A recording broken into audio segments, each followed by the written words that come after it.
In this episode, I'll be giving my review and reaction, mostly reaction to the second and third episode in Daredevil's season 2 of Born Again. Episode 2 being titled Shoot the Moon, episode 3 titled The Scales and the Sword.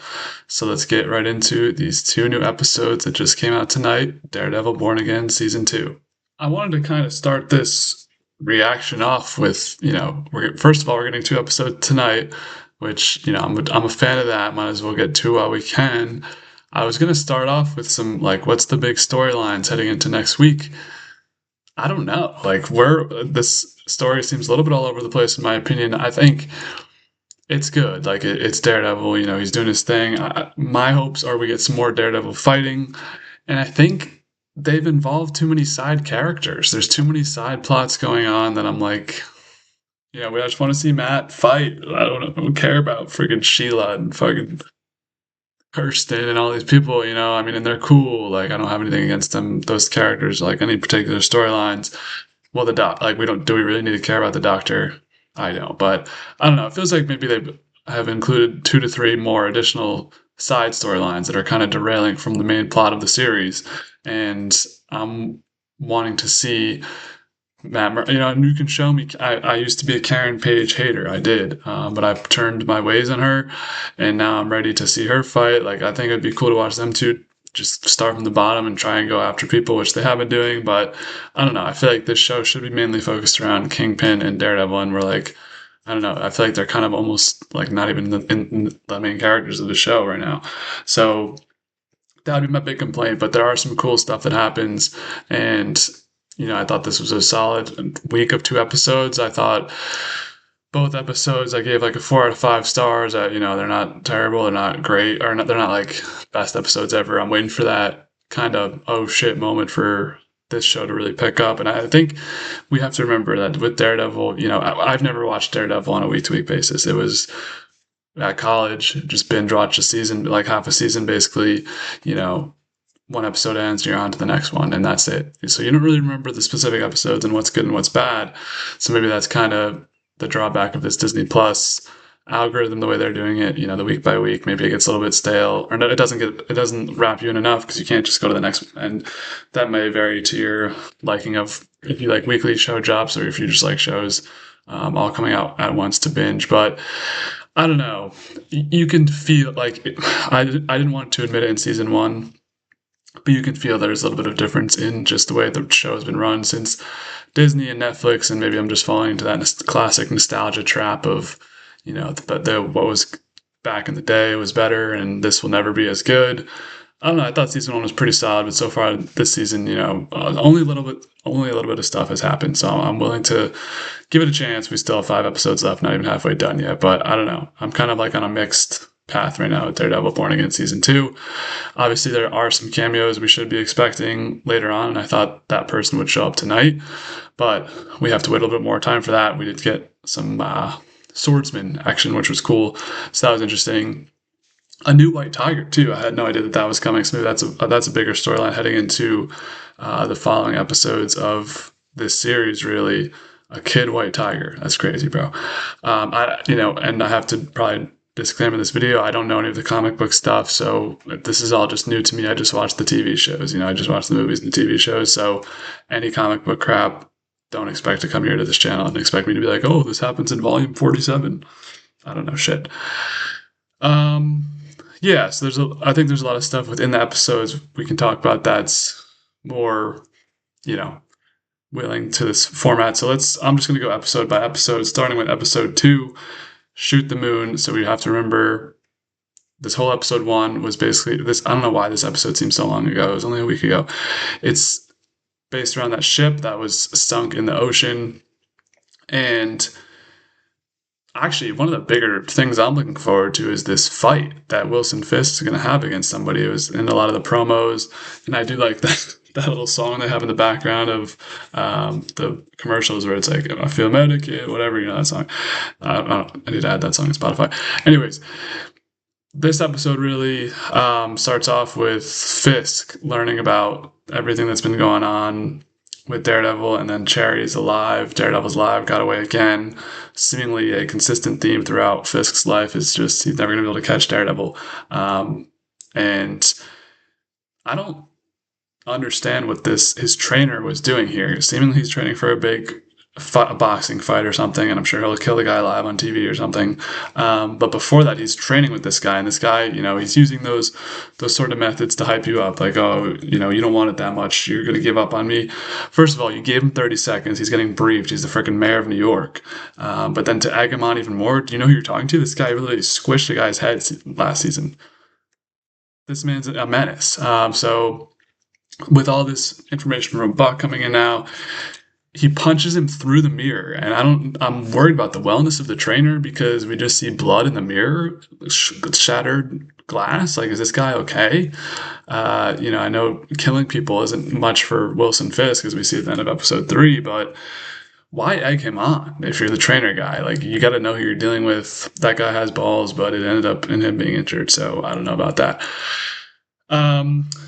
I thought a really good strategy from Fisk in this episode and it's kind of glossed, or Matt even acknowledges that as a good strategy, where Fisk knows that Matt is Daredevil, and by this point, I couldn't tell you why he doesn't want to say it out loud.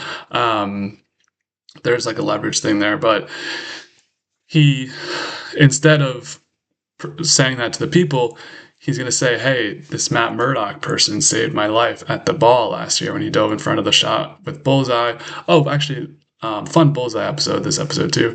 But he now is painting Matt Murdock as a hero who we need to, quote unquote, bring home and find. He's missing, quote unquote.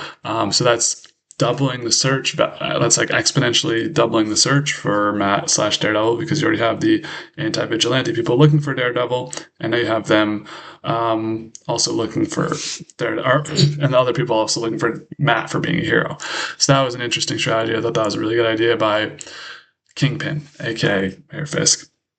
So just basically continuing on his reign of terror of just scaring the shit out of people, Fisk has a confrontation with Daniel. Daniel is telling him about these fake videos, fake mayor Kingpin videos that have been kind of circulating. We see the BB report, but then we see like the real BB report, which is these fake videos mocking Wilson Fisk as mayor. And yeah, Fisk is basically just, I feel like they've had this conversation last season where Fisk is sitting down with Daniel. He's like, you don't know what it means to be loyal. And Daniel's like, I'm looking out for you, bro. But you can just tell that Daniel screwed something up, just the way he's kind of laissez-faire about everything. This was a very predictable storyline of who was behind the Mayor Fisk thing and then how it got leaked. I don't know if you were supposed to be suspicious of whoever, but it is going to be revealed later on in this episode that it is BB Ulrich, which isn't the most surprising thing in my opinion. But yeah, curious to see. Maybe people down in the comments remember this. I don't remember him specifically giving her anything. She was at the house party. Maybe she just took advantage of his laptop last episode. I don't remember that specific scene happening, but I could see that happening. But he definitely screwed up at some point. And we have to remember this is Daredevil, Born Again Season 2, guys. Daredevil is in the show. Him and Karen are hiding outside of Red Hook, which they've been doing a lot of. They just kind of sit around out there and see what's going on, but and then maybe make a little move. This was my favorite scene of the episode. It was not funny at all. Karen, her and Karen, or him and Karen are talking, and he's like, I'm gonna go in there and just fuck shit up. And she's like, you can't do that, Matt. It's suicide. And then he just grabs her face. Like, I don't know why I find that so funny, but just the way he grabbed her face, like, I don't care about that. That was really funny to me. But yeah, don't worry. He's not going to go in this episode, guys. Is he? No, he's not. But cool. I thought that was a really funny scene. Once again, we have the task force. This is hard to watch, These people are being completely over the top once again in this convenience store scene, which we actually pick up with our girl, Angela Del Toro, and her aunt. Now, like I said off the rip, I didn't know she would be a continuing storyline throughout this season, and basically I didn't know she'd still be in the show. I didn't know that there was an arc out there for Angela Del Toro. the character, and she's with her aunt. They're in a convenience store. She runs into some friends from school. They're chirping back and forth, but then her aunt's like, "You got to give that back. They're stealing booze at like age 13 in the convenience store." And what does that mean? It means the task force is coming right in to get them for them stealing. Which really turns into a whole ordeal with the convenience store owner having a shotgun. She has a shotgun pointed at the party, and the aunt's like, "Please don't shoot them." He's like, "I'm tired of these kids stealing." Meanwhile, they stole like one bottle of Modelo, but I guess you got to do what you got to do in the big city. But the task force is just completely over the top, taking Angela Del Toro's aunt, taking all the kids out. Like, it's a big crime scene when basically they just stole half a bottle or stole like a bottle of beer.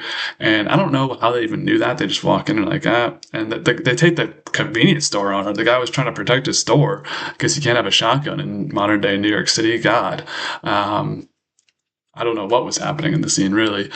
And, well, it's just to show you that the task force is all pieces of shit. Basically, they basically take everyone except for Angela Del Toro into custody, and this is going to motivate her to reappear in the next episode. But, yeah, task force, I'm all set with them, bro. And, if there are some parallels maybe we could make, but I'm not going to make them. It's just, this was a tough scene to watch, just in general. So, Daniel, after the big confrontation with Fisk, he is going to sit down with BB for dinner, which he supposedly makes dinner by just following the instructions, which, that's how you make dinner. You just read a recipe and just do it. So I don't know. He was like, "Oh, I just follow the directions and that's it. Haha. And I hope this wine is expensive." At first, I thought he was turning this into like a date with BB, but it's really just a sit down conversation where he's like, "If you're the one leaking stuff, you got to stop." And I'm not buying that at all. That was not convincing enough for me. I thought that was a really terrible sit down conversation. I'm out on that. Like, I would be like, "Yeah, sure, bro." Like, that's the definition of just being like, "Sure, bro, I'll do that." And then just as soon as you leave his house, just not doing that.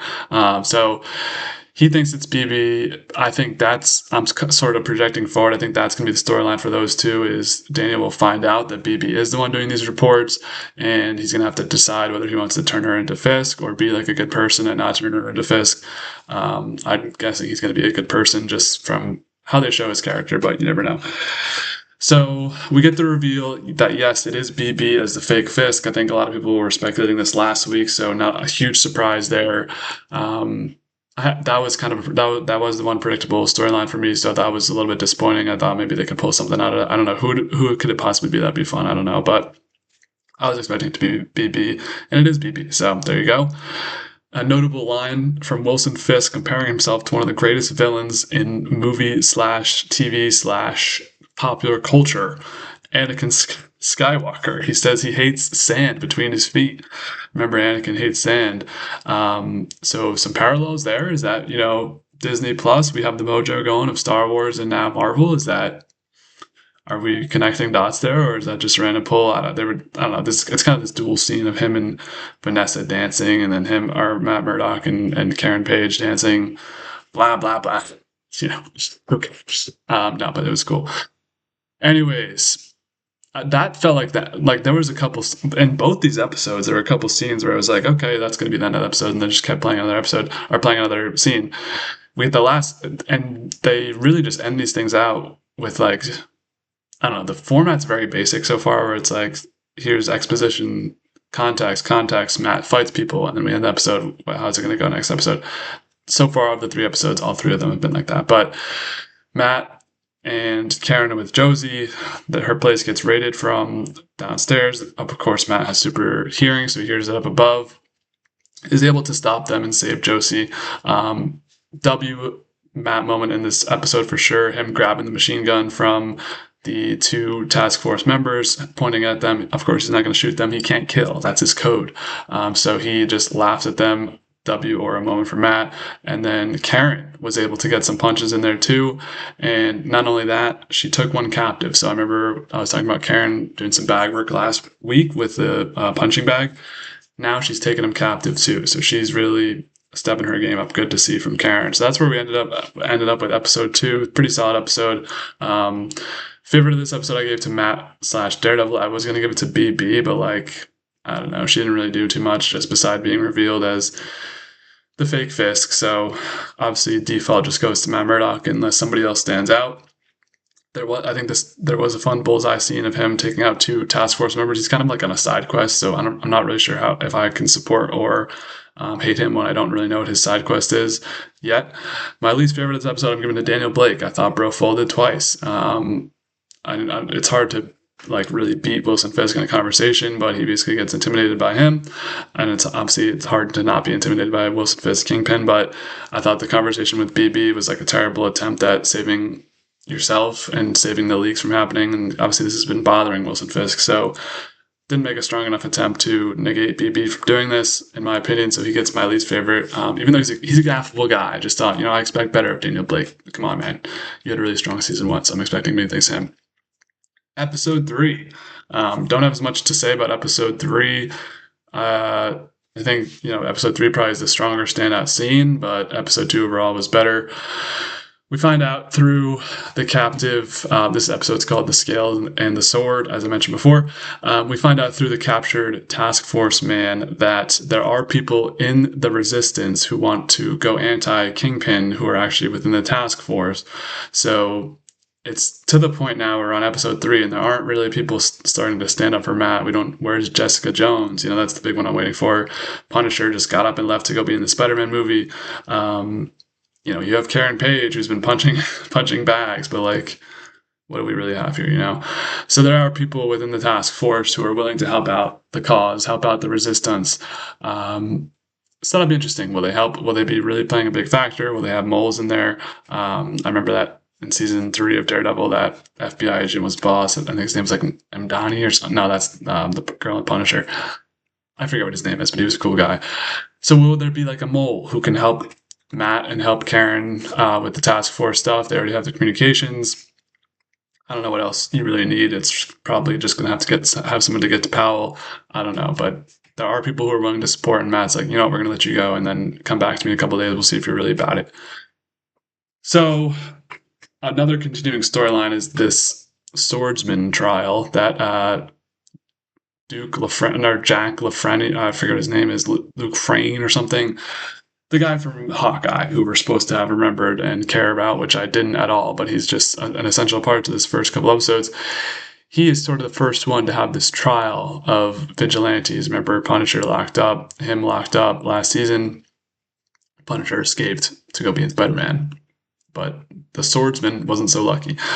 So he wants to see his lawyer, who happens to be Kirsten, Matt's old partner in the law firm that they had together, and we see what it's like for Kirsten to have to go down and talk to the swordsman and be able to just talk to him for 15 minutes. So many hoops to jump through. This is a really radical government and propaganda machine where you can barely do anything with the free. This is shocking that this is taking place in New York City in the present day. This would never fly in my opinion, but many hoops to jump through. She gets blindfolded, walks through a warehouse, goes downstairs, gets badged in again, and initially you're like, okay, fuck, what? Why are we even seeing this right now?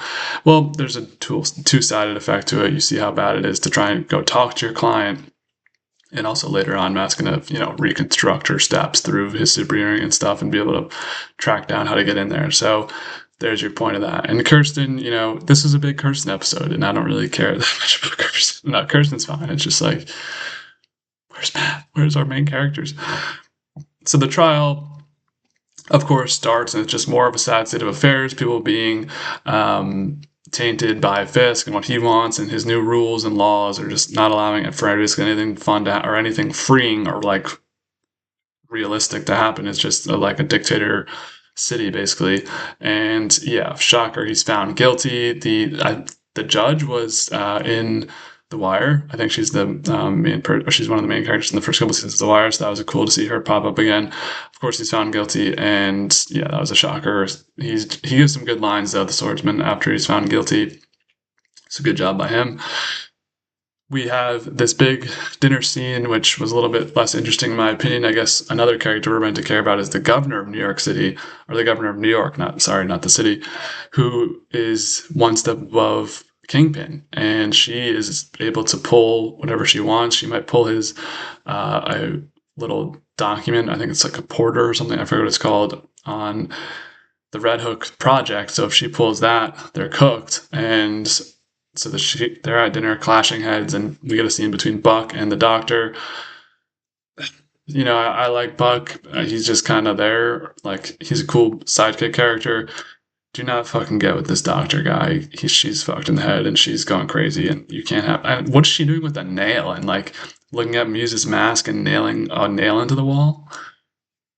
I don't want to mess with that at all. But when he's describing people, he describes Daniel Blake as the heir apparent. On whose authority? I don't think that's the case at all. But I guess that's what we're meant to believe by Buck, that Daniel Blake will take this over once Kingpin is gone. I don't see that at all, especially the way the actor is. I just can't see that being a possibility. So I bet he deflects and goes back with BB. But what do I know?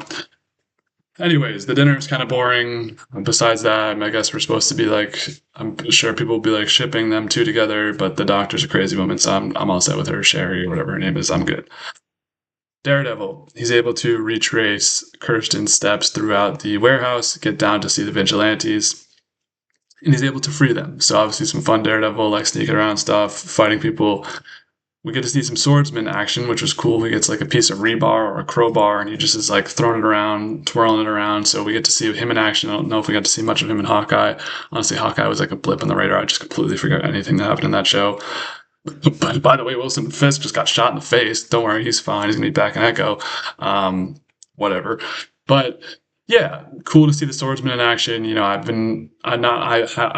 haven't been specifically watching for this reason, but to see these other vigilantes step up and being part of the series has been something that was kind of teased at the end of season one, when they're like, "Oh, all we have is us," mentality and all that type of stuff. So cool to see it actually play out with the swordsman helping out Matt here. There. And another one is Angela Del Toro is back. She's kind of rumbling around, and this is where I thought Jessica Jones was coming. I don't even. The funny thing is, I haven't watched any of the Jessica Jones or the Defenders at all. I'm just like, where's Jessica Jones? I'm cameo hunting, but it's just Angela Del Toro, who's got to be what, like 10 years old, going to work as the new White Tiger, and she's kind of rumbling around, and Karen's like, "Who are you?" And she pulls the gun. Karen, it's just an 11-year-old kid trying to be a White Tiger, okay? Chill. And they're able to help all the hostages escape. Good job Angela did more work than Karen and Matt, almost, where she's slashing tires, she's grabbing comms, she's getting her aunt back. Great episode for her. I'm curious to see how much they use her. Are they just building up to be part of the Kids Avengers series, which has been teased since fucking WandaVision? Are we ever going to get a Kids Avengers? I don't know, but it seems like they're setting up that next generation, even though we have Phase 6, or I don't know what phase we're on. Doomsday is going to, and Secret Wars still has to happen. So maybe after that we get the Young Avengers. I don't know. I don't know what the fucking plan is with Marvel at all. I just watch it and review it. Anyways, so big success for our guys. Daredevil and Karen are able to free the hostages. They now have swordsmen if they want to use him as a potential vigilante. They now have a new little White Tiger to use if they want to use that as vigilante. So their team is slowly assembling. They plus Cherry's alive. Didn't mention that. He was able to escape. I don't know if Bullseye's involved with that. They potentially have Bullseye on their side for when they want to. I don't know what his agenda is yet. So as they're leaving the scene, he calls Wilson Fisk. Kingpin calls Powell and is like, "Do you know what to do?" And he's like, "Yeah." And then we see the Northern Star blown up with the night crew aboard the ship. These people who are just like, "Can we please go home and see our family?" And they're like, "No, you can't. You have to go work on the ship." Bad. Wilson Fisk killing more and more people. Stupid guy. I don't like it. So that's where we're leaving off with episode 3, heading into the next week. So yeah, fun ending to episode 3. We get to see kind of Fisk just be ruthless again, and Matt in action with the help of some new vigilantes out there. So that was a cool part of it. Excited to see how the rest of the season plays out. I feel like there's a lot of ways this season could go. Potentially, season 3 has been renewed, so are we just going to keep running back the Fisk storyline? I feel like maybe we reach an end after the season. He's gone too far. I feel like you can't just keep him in office, but that's where I'm at on Daredevil Born Again Season 2, Episodes 2 and 3 out tonight. We'll be back week by week for recaps of those. Stay tuned to the Dubcast for tomorrow, Survivor 50, Episode 6, the Blood Moon. What does that mean? Who knows? And expect more TV content coming out. Darth Maul show coming out soon. Going to be more live on these TV show reviews because that's what the people want, and movie reviews and stuff like that. So sports as well. You know what to do. Hit that subscribe button, like, comment, dislike. Let me know your thoughts on these episodes. Are you digging Daredevil Born Again season 2 so far? Or are you kind of waiting for it to really get into gear? Let me know down below in the comments. So I'll leave you with that. And as always, be easy, y'all.